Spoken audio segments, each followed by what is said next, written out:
My name is Alina Marsh, and I am 68 years old. I want to start there because when you hear what happened, when you hear what my son did, what my daughter-in-law knew, what the man at the county recorder's office found when he pulled the document from the drawer, your first instinct might be to feel sorry for me. And I want to say at the outset that I do not need that from you. I have a green metal file box that I have been adding to since 2017. It sits in my linen closet behind the spare towels my late husband Bernard used to call the company towels, even though we never had much company. The box has a small combination lock. It is the kind of lock that costs $6 at a hardware store. I set the combination myself the year Bernard was first diagnosed. I want you to understand that I am not a dramatic woman. I taught 6th grade English in Delport, Virginia for 31 years. I corrected possessives. I explained the difference between imply and infer. I retired in 2019 with a certificate of appreciation, a small gold pin shaped like an apple, and a pension that covers my utilities and half my groceries if I'm careful, which I always have been. I am not dramatic. I am thorough. And the morning my son Garrett arrived at my door with a woman I had never met who turned out to be a notary, I had already been waiting for him for 8 months. I'd known he was coming because I knew what I had, and I knew what he thought he had. And between those two things was the distance of exactly one very old, very bad decision he had made on a Tuesday afternoon in September 2022. A decision he had made in a county records office 40 miles from my house, in a room I wasn't in, at a desk I had never sat at, signing a name that was mine. Welcome to Confessions Only. I tell the stories of women who were quiet for a very long time and then not loudly, not dramatically, but completely stopped. If you've ever been the person in the room that everyone else thought wasn't paying attention, this story is for you. Please subscribe and stay with me. This one takes a little while to tell properly, and it is worth telling properly. Let me begin where everything in this story begins. With the house. Before I tell you what was in the green file box, and before I tell you what Garrett said when he realized what I had, I need to go back 31 years because the house is the only way any of the rest of this makes sense. Bernard and I bought 14 Sycamore Lane in the spring of 1991. He was 37. I was 35. Garrett was 4 years old and had recently discovered that if he removed the drawer from the kitchen cabinet, he could use it as a boat in the bathtub. We were not wealthy people. Bernard drove a delivery truck for a regional hardware distributor called Parkham & Sons, and I was in my 5th year of teaching. We put down $18,000. We borrowed the rest. The mortgage was for $127,000 at 9.2% interest, which tells you something about 1991. We paid it off in 2009. Bernard made the final payment in November, called me at school from the bank parking lot and said, in the serious way he said things he had been saving up, Alina, it's ours. I said, it was always ours, Bernard. He said, no, now it's ours. I understood the difference. In 2011, we added Garrett's name to the deed. He was 24. He'd just gotten a job in sales at a company called Merrifield Industrial that seemed stable. He'd asked to borrow money twice in 2 years, and we'd given it to him both times. Not because we had it easily, but because he was our son and we believed he would land on his feet. Bernard believed that about most people. I believed it about Garrett because I had watched him be born and held him on my chest in a hospital room with a malfunctioning radiator. And love is not something I do casually or incompletely. We added his name because he said the estate solicitor, a man he'd found, not us, recommended it as a sensible measure for an aging couple. He used the phrase aging couple. Bernard was 57. I was 55. But we signed. We did not read the document as carefully as I later wished we had. That was the single error of judgment I made in this entire story, and I have thought about it more mornings than I can count. Bernard died in January 2020. Pancreatic cancer, diagnosed October 2018, fought quietly and with considerable grace for 14 months. He died on a Wednesday morning at 6:47 a.m., with my hand in his and the bedroom window cracked the way he always slept, even in winter, because he said he thought better with cold air. The grief of losing Bernard is not something I'm going to describe here, because I do not have the words for it, and I am not sure the words exist. What I will say is that Bernard was the person who always knew where the flashlight batteries were, and who remembered to check the tire pressure, and who, when I was grading papers at 10 p.m., would come and sit beside me on the sofa without asking if I wanted company and simply be there. When you lose that person, the quality of silence in every room changes. It's not a sad silence.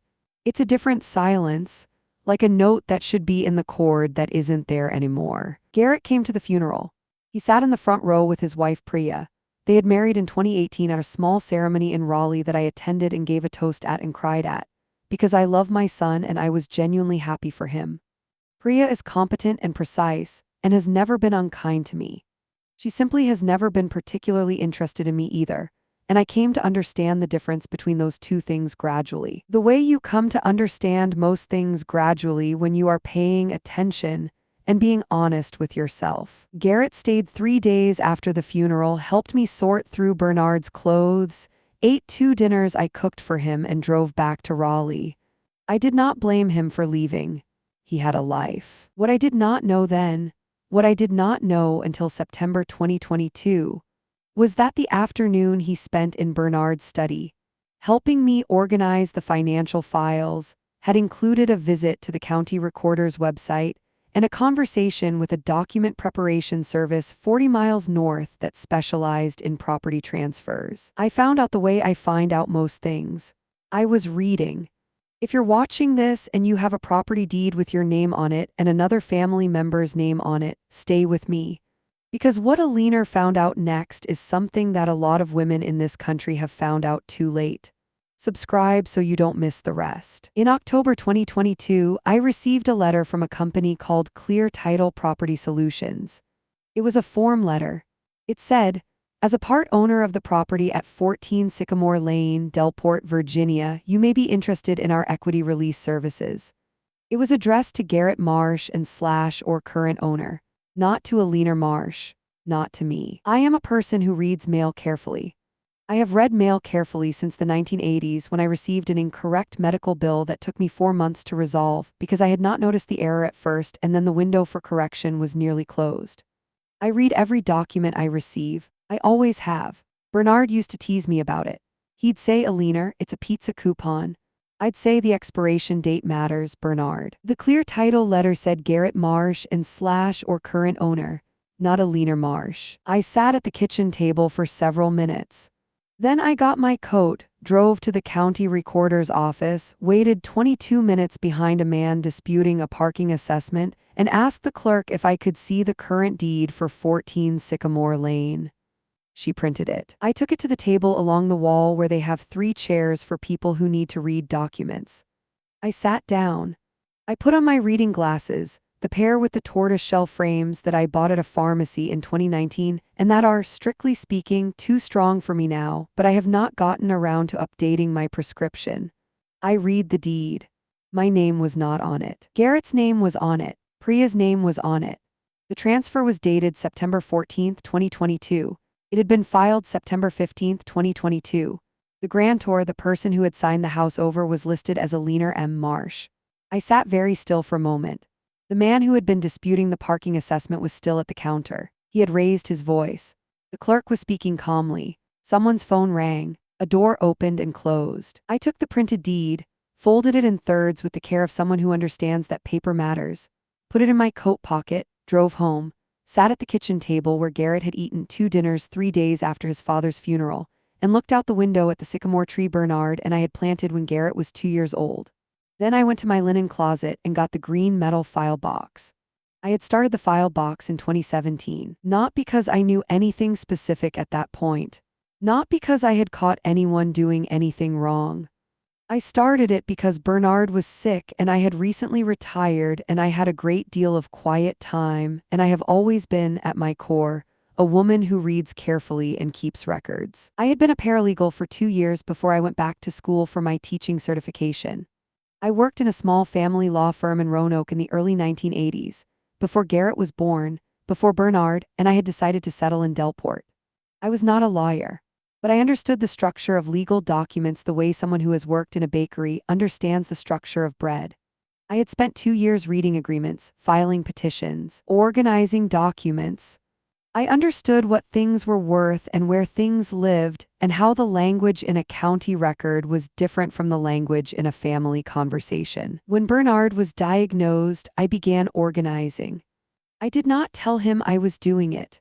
Not because I wanted to keep it from him, but because Bernard was the kind of man who would have said, "Alina, you're borrowing trouble," and he would have been right that I was borrowing it, and wrong that it wasn't worth borrowing. In the green box, by September 2022, I had our original mortgage documents from 1991, the payoff confirmation from 2009, the 2011 deed transfer that had added Garrett's name, Bernard's death certificate, his will, which left everything to me outright. As we had discussed and agreed and had drawn up by a proper solicitor in 2015, and a folder of every financial document touching the house since 1991. I added the printed deed from the county recorder. I sat for 3 days. On the 4th day, I called a woman named Ruth Ashworth. Ruth Ashworth had been a property attorney in Delport for 28 years. I knew her because her daughter had been in my 6th grade English class in 2003 and had needed extra help with persuasive essays. I had given it. Ruth had sent me a handwritten thank you note that I still have, tucked into the back cover of a copy of the Elements of Style that I keep on my bedside table. I called Ruth on a Thursday morning. I said, "Ruth, I think someone has forged my signature on a property transfer. I think it was my son. I need to understand what that means before I say anything to anyone." Ruth said, "Can you be here at 2 o'clock? I said I could. I brought the green box. I want to pause here because I know some of you are thinking, "Alina, why didn't you call Garrett first? Why didn't you just ask him?" And I want to tell you exactly what Ruth Ashworth said to me across her desk that Thursday afternoon, because it is the thing that made me understand that the call to Garrett had to wait. Stay with me. Ruth Ashworth's office is above a dry cleaning shop on Merchant Street. She has been there since 1995 and has never changed the carpet, which is a deep burgundy that Bernard once called the color of a decision. I had always found that funny. I found it less funny that afternoon. I laid the documents on her desk. The 2011 deed that added Garrett, Bernard's will, the 2022 transfer with my name listed as grantor. Ruth read without speaking for a long time. She has a stillness in reading that I recognize and respect. It is the stillness of someone who has learned that a document will tell you what it contains if you give it the time. When she finished, she took off her glasses, held them in her hand, looked at me. "Alina," she said, "this transfer was signed by Alina M. Marsh. Your middle initial is M. Margaret," I said. "Yes. Is that your signature?" I looked at it. The signature was mine in the way a student's essay was mine when they'd copied it from a previous year's example. The shape was close. The rhythm was almost right. But I had been signing my name since I was 7 years old, and I know the precise hesitation I make before the L in Alina, the slight upward hook on the H of Marsh that Bernard used to call my optimistic flourish. The signature on the transfer had neither. "No," I said. Ruth nodded slowly. She put her glasses back on. "Before you contact Garrett," she said, "I need to request a copy of the signing documentation from the notary of record." She tapped the bottom of the transfer. "There will be a notary log. Every notarized signature generates a log entry. If the notary logged your identification, your driver's license, your date of birth, your physical appearance on the day of signing, we will know very quickly whether you were present." I said, "I was not present." "I know," she said. "I'm saying the log will prove it." She requested the notary log that afternoon. It came back in 4 days. Alina M. Marsh, present for signing. September 14, 2022. Identified by Virginia driver's license. Height 5'4", hair gray, eyes brown. My driver's license at that time listed me as 5'6". My eyes are green. Whoever had presented herself as Alina M. Marsh on September 14, 2022 was not me. Ruth made several calls over the following 2 weeks. I did not make any. I did not call Garrett. I did not call Priya. I did not mention to anyone at my Tuesday morning book group, 5 women I have known since the 1990s who constitute the most reliable social infrastructure of my life, that anything unusual was happening. I told Dolores Finch, who is my closest friend from that group and who tends to express strong emotions quickly and loudly and then feel better immediately, nothing at all. This was an act of love for Dolores. She would have called Garrett before I'd finished the sentence. What I did was add to the green box. I wrote a timeline. 2 pages longhand on the legal pad I kept in the box for that purpose. Every date I knew. The 2011 deed edition. The date Bernard died. The date of the forged transfer September 14, 2022. The date of the clear title letter October 4, 2022. The date I'd gone to the county recorder October 11, 2022. Every date in order with a notation next to each one. I also wrote down what I remembered from the 3 days Garrett had spent at the house after Bernard's funeral. Not to be suspicious, to be accurate. I remembered that he had spent approximately 2 hours in Bernard's study alone on the second day. I remembered that he had asked me over dinner that evening whether I had thought about simplifying the property his word in case something happened to me. I remembered that I had said I was 66 years old and had no immediate plans to simplify anything. I remembered that he had let it drop. I wrote it all down. Ruth Ashworth called me on a Monday morning in November 2022, 3 weeks after our first meeting. I was eating toast at the kitchen table, looking at the sycamore tree which had lost most of its leaves by then. She said, "Alina, I have spoken with a colleague who handles property fraud. I want you to come in this week." I said, "How serious is it?" She said, "It is as serious as it looks." I said, "All right, Thursday at 2. She said, "Thursday at 2. I went back to my toast. What Ruth and her colleague found in the notary records, and what they found when they looked into who had actually been in that county office on September 14th, is something I have only told 2 people in full. I am going to tell you now. But first I want to ask you something. If you've ever kept a file, a folder, a box, a drawer because something told you to, because you couldn't name it yet but something and you said keep this, hold on to this. Don't let go of this, please drop a comment below. Because Alina is not alone in that, and neither are you. Subscribe so you don't miss what comes next. The colleague's name was James Whitmore. He was 60 years old, silver-haired, with a habit of tapping his pen on his legal pad that I found briefly annoying and then stopped noticing. He had spent 22 years handling property fraud cases in Virginia. He had a look when Ruth laid out my documents that I can only describe as unsurprised. He said, "Mrs. Marsh, do you have a sense of who might have impersonated you?" I said, "My daughter-in-law is 5'4" and has brown eyes." He looked at me for a moment. I said, "I am not accusing her. I am giving you the information." He wrote it down. Over the next 6 weeks, James and Ruth assembled the following. The notary who had stamped the September 14th transfer was a man named Dale Offut, who operated a mobile notary service out of his car and had a history of 3 prior complaints with the Virginia Secretary of State's office, none of which had resulted in formal action. He had been contacted. James's investigator found the email chain by someone using the address priyanwaus@gmail.com. The email had asked for a rush signing for a property transfer. The notary had confirmed the appointment for September 14th. Priya Marsh's full name is Priya Anand Marsh. Her professional email, the investigator found through her company's public website, was priya.marsh@merrifield.com. The Priyanwaus address had been created on September 10, 2022, 4 days before the signing. James showed me this on a Thursday afternoon in his office. I sat with it for a moment. Then I said, "What do I do now?" He said, "That is up to you, Alina. We have enough to report this to the Commonwealth's attorney. Property fraud is a felony in Virginia. We also have grounds for a civil suit to void the transfer and restore the original deed." I said, "If I do both, what happens to my son?" He was quiet. I said, "Tell me honestly." He said, "Garrett's name is on the receiving end of the transfer. If Priya acted alone, he may not have known the mechanism. But he knew the property had been transferred. He received documents at his address in Raleigh showing him as an owner. He has not disclosed this to you in 6 weeks, which means he either did not know and hasn't checked, or he knew and has decided not to speak." I thought about Garrett at 4 years old with a kitchen drawer in the bathtub. I thought about Garrett at Bernard's funeral, eating the lasagna I had made, saying, "Mom, you didn't have to go to all this trouble." I had said, "It was no trouble, Garrett. It had been no trouble. I had made it because cooking was something I could do when there was nothing else I could do." I said, "Give me until January." James said, "The statute has longer than that." I said, "I know, give me until January. I want to talk to him myself first." I called Garrett on a Sunday in December, not to tell him what I knew. I want to be clear about that. I called him because it was a Sunday and I had not spoken to my son in 6 weeks, and I had been keeping what I knew in a locked green box, and I wanted to hear his voice and see if it told me anything. We spoke for 23 minutes. He asked how I was managing the winter. I said fine. He asked if I had thought any more about the property situation. He used that phrase, property situation, which is a phrase only used by someone who knows there is a situation, and I said I had not made any decisions.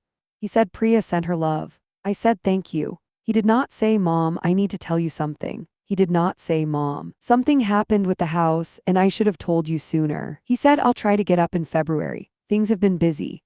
I said, that would be lovely, Garrett. Get some sleep. He said, you too, Mom. I hung up the phone. I sat at the kitchen table. I looked at the sycamore tree, bare now, the branches against the December sky like something trying to make itself understood. Then I went to my linen closet, opened the green box, and wrote on my legal pad, December 4th, 2022. Phone call, 23 minutes. He knows. I want to take a moment before I tell you what happened in January to tell you something about Alina that you need to understand. Because what Alina did next was not what most people would have done. Most people would have been angrier. Most people would have called sooner. Alina was not cold. She was not hard. She was something else, something harder to name. Stay with me. I'll be back in a moment. I have been thinking in the months since all of this resolved about why I waited. I have talked about it with Ruth, with Dolores, eventually, and with my sister Frances, who lives in Charlottesville and who cried for 15 minutes when I finally told her, which is very like Frances and which I found, once she calmed down, quite comforting. The reason I waited was not strategy, though waiting turned out to be strategic. The reason I waited was that I needed to understand what I was dealing with before I named it. I had taught English for 31 years and the most important thing I ever taught was this: name the thing accurately. Do not call something a metaphor when it is a simile. Do not call something a misunderstanding when it is a lie. The words matter because the words determine what you do next. I needed to know whether what happened to my house was a crime my daughter-in-law had committed and concealed from my son, or a crime my son had participated in and then sat across from me at dinner 3 days after his father's funeral with full knowledge of what he intended to do. Those were two different things. Both were serious. One was something I thought I might, eventually in the long arc of a relationship, be able to hold. The other was not.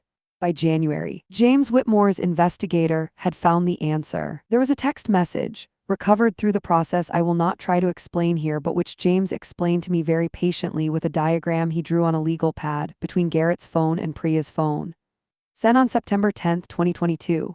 The same day the Priyanwau's email address was created. The text from Garrett to Priya read, "Did you set up the notary thing?" Priya had replied, "Yes. Tuesday the 14th. I need you not to call her until after." Garrett had replied, "Fine." I read that text message in James Whitmore's office on a Tuesday morning in January 2023. He had printed it and placed it in a folder that he set in front of me with the care of someone who understands what they are handing a person. I read it twice. Fine. My son's contribution to the theft of my home was the word fine. I set the paper down. James waited. I said, "All right, what do we file?" We filed a complaint with the Commonwealth's attorney for fraud and forgery. We filed a civil petition to void the transfer and restore the deed to its prior state. James sent a certified letter to Garrett and Priya's address in Raleigh, informing them that legal action had been initiated and advising them to retain counsel. I drove home from James's office that afternoon and sat at the kitchen table and cried for 1 hour. I will not tell you I didn't. I cried the way you cry when you lose something you did not entirely know you still had. The version of your child who was 4 years old with a drawer in the bathtub. The version who was earnest and confused and completely yours. I held Bernard's wedding ring, which I keep on a chain around my neck since my fingers are now a size too small for it. I thought about what Bernard would have said. He would not have said "I told you so" because Bernard was not that kind of man. He would have said, in the serious way he saved for the things that mattered, "Alina, what do you need?" I knew what I needed. I needed to be in my house. I needed the sycamore tree. I needed the company towels behind the spare towels and the green box in the linen closet and the kitchen table where I had been sitting since 1991. I needed what was mine to stay mine. After an hour, I wiped my face, put the kettle on, and ate the soup I had made that morning, because I had not eaten since breakfast. On a morning in late March 2023, 8 months after the forged transfer, I heard a car in my driveway. I was at the kitchen table. I had been reading. One of the advantages of widowhood that no one tells you about is that you can read in the morning with your tea without anyone interrupting you. And I had come, slowly and with some guilt, to value that. I was reading a very long novel about a woman in 19th century France who keeps making decisions based on what she thinks other people need rather than what she needs, which is perhaps the most universal story in the history of literature. I heard the car. I did not move immediately. I set the novel face down on the table cover up, which is a habit Bernard found maddening and I maintain in his honor. I looked out the window. Garrett's car, the blue Honda Raleigh plates. Priya was in the passenger seat. I watched them for a moment before they saw me. Garrett was speaking. Priya was looking at her lap. He put his hand on her arm briefly, then took it back. They had been discussing something. The discussion had recently ended. I went to my linen closet. I got the green box. I took out the folder Ruth and James had assembled, 24 pages, indexed, tabbed, each document in its proper order. I set it on the kitchen table. I put the box back in the closet. I put the kettle on. The doorbell rang. Before I tell you what happened at that kitchen table, I want to ask you to do one thing. If this story has meant something to you, if Alina's voice sounds like someone you know or someone you are, share this video with one woman in your life who needs to hear it. And subscribe, because if you want to listen more stories on this channel about women who stopped being quiet at exactly the right moment. Here is what Alina said when she opened the door. I answered the door in my cardigan. The blue one with the wooden buttons that I bought in 2018 at a shop in Charlottesville when Francis and I had a weekend away together. I mention this because my mother always said that you should never open a door feeling unprepared, and a cardigan I like is a form of preparation. Garrett looked older than December. Priya looked as though she had slept poorly for several months, which I understood and felt. And in some complicated pocket of my heart, felt sorry about. He said, "Mom, can we come in?" I stepped back, let them in, offered them tea. Priya said yes. Garrett said yes. I made 3 cups, brought them to the table, sat down. The folder was on the table. My novel was face down beside it. Garrett saw the folder. He said, "Mom, we came because..." I said, "I know why you came. Your solicitors received the letters." Priya put her cup down. Garrett said, "We wanted to talk to you before this went any further." I said, "I think that's a good instinct, Garrett. That is what I had hoped for in September, and in October, and in December when I called you." He looked at the table. I said, "Would you like to tell me which part was your idea and which part was Priya's, or would you like me to show you what we found?" Priya said, "Alina," I said, "I am going to speak to Garrett first, Priya, if that's all right." She was quiet. I looked at my son. He is 36 years old. He has his father's nose and my mother's eyes and a way of being uncomfortable that he has had since he was a teenager, a habit of looking at his hands as if they could give him the right answer. He was looking at them now. I said, "Garrett, your father and I put your name on this deed in 2011 because we trusted you. We trusted you not because you had earned it specifically in any transaction. You hadn't. You were 24 and figuring things out. But because you were ours and we believed in you the way parents believe in children. As an act of love, not accounting."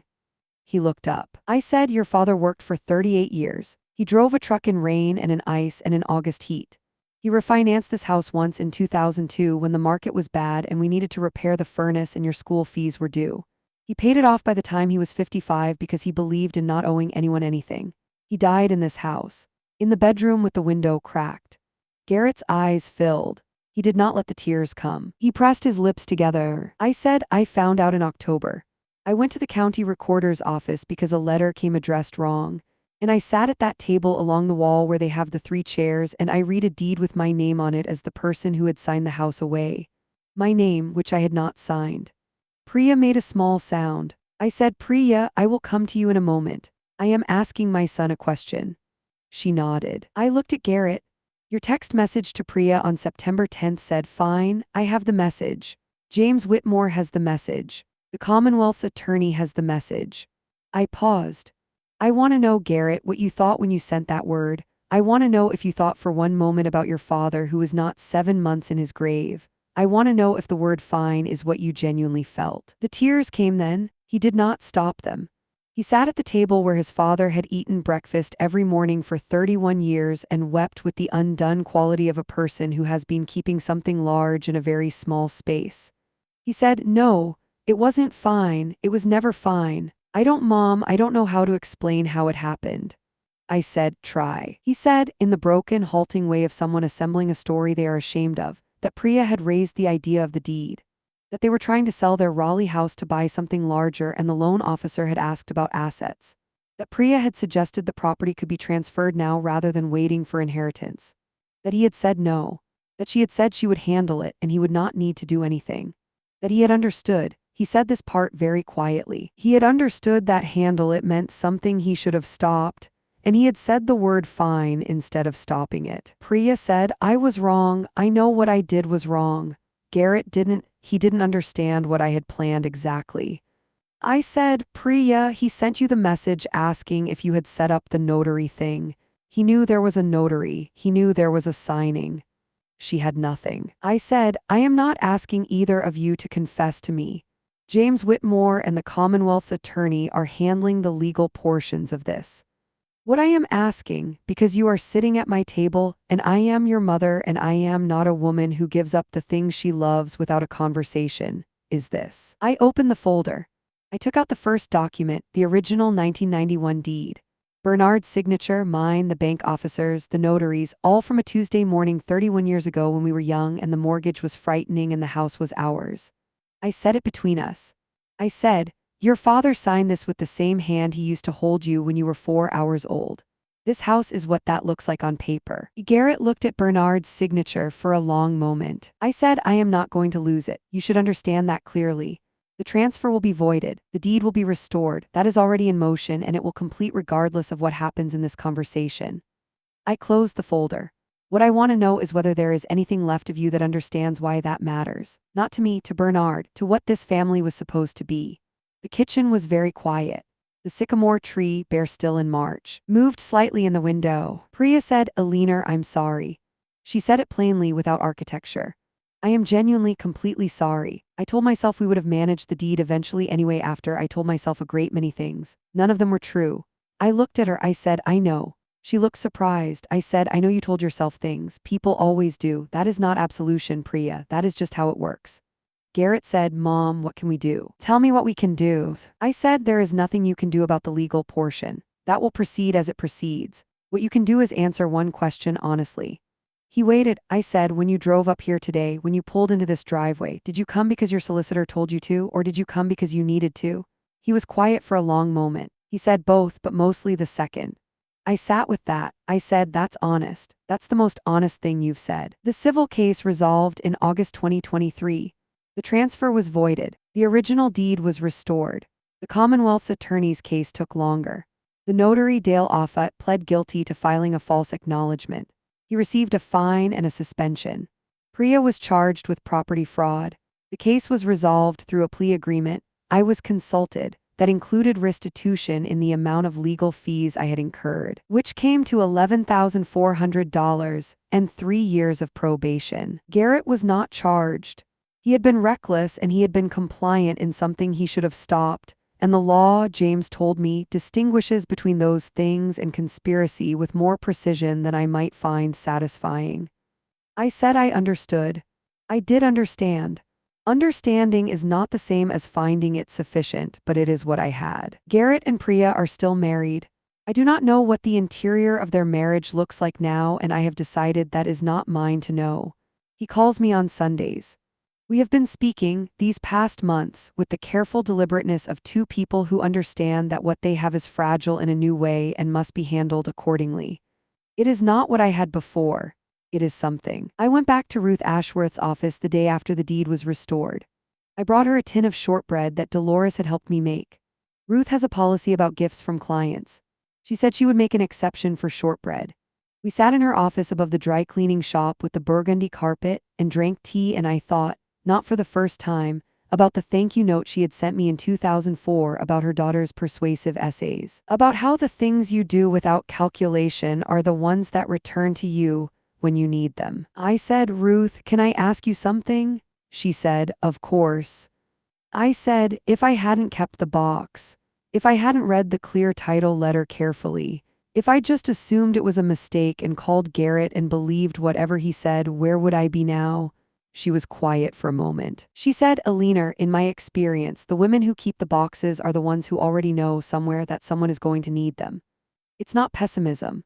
It's not paranoia. It's a form of love. You keep the record because you believe the record matters, because you believe the truth matters enough to be preserved. I thought about that. I said Bernard would have trusted Garrett. She said, Bernard trusted you to handle the things that needed handling. He knew you. I touched his ring where it sits on the chain at my collarbone, the small warm weight of it. I said, he did. I want to tell you the last thing Alina told me when I asked her what she wanted women watching this to take from her story. She thought about it for a long moment. And then she said something that I have been thinking about ever since. Here is what I want you to take from this, if you take anything. I want you to know that quiet is not the same as weak. I was quiet for 8 months while I assembled what I needed. I did not perform my pain. I did not make phone calls I would regret. I did not send letters at 2 a.m. that would have given anyone a reason to question my clarity. I waited. I documented. I engaged professionals who knew more than I did about the mechanism of the law, and I listened to them carefully, and I acted when the time was right. This is not a story about strategy. I am not recommending that everyone who is wronged by family should move in the careful, deliberate way that I moved. I moved that way because it is my nature and because I am a person who reads documents and keeps records. You know your own nature. Use it. Whatever your nature is, fierce, forthright, immediate, use it accurately. Use it in the direction of your own truth. What I want you to understand is that the green metal file box in my linen closet was not waiting to be a weapon. It was waiting to be a record. It was waiting to say, this happened on this date, and I know it happened because I wrote it down. I was a 6th grade English teacher for 31 years.